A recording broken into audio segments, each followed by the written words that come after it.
Well, we're here to talk about your new book, Danita. Yes. It's called Diplomacy and the Arctic Council, and it's published with Mc-Gill Queen's University, if I'm informed correctly. Yeah. So, what inspired you to write your new book? What inspired me to write my new book was the interviews that I did with various individuals who work at the Arctic Council and on Arctic portfolios for the various governments and Indigenous peoples. And it just stood out to me that when I went into the project and I thought I knew what I was looking at, which was at the time, it started off with looking at, okay, Crimea just happened. I designed the project, it was 2015. I started the project 2016, so Crimea had just went down in terms of the conflict. And I thought, okay, this is what I'm looking at. But when I get there and I look at what is the implications of that on Arctic diplomacy and I start talking to the people, what I found was quite a bit different from what I had went in thinking that I knew about the subject.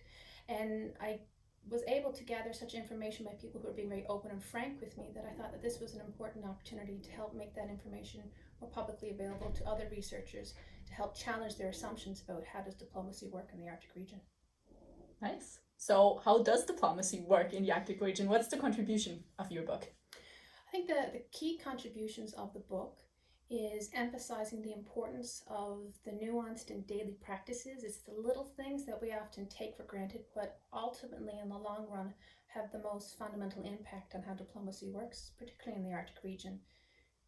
People often make puns about it being ice and cold and things going slow, but it may not be the most action-packed region of the world, but that doesn't mean that there isn't things going on all the time, and importantly so.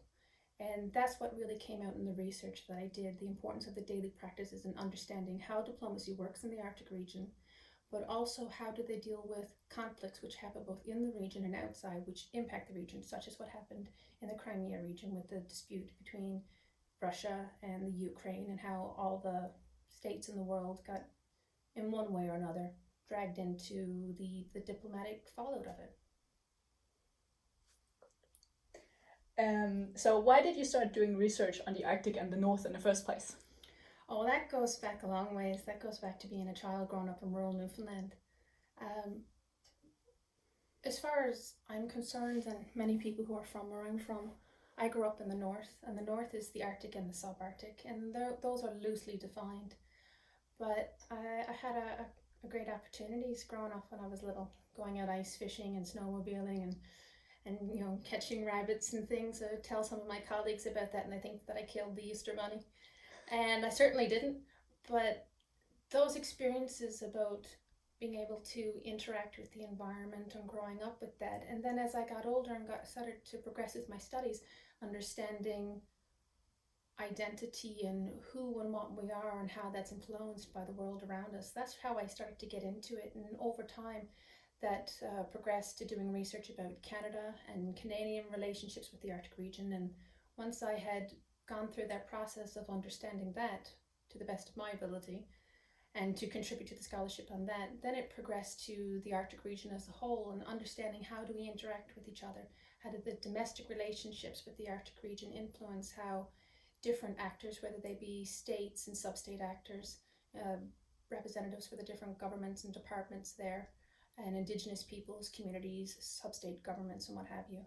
And how does their interactions with their own homelands and their own communities influence how they approach what is important to them and how they would emphasize their agendas in different arenas working with different actors.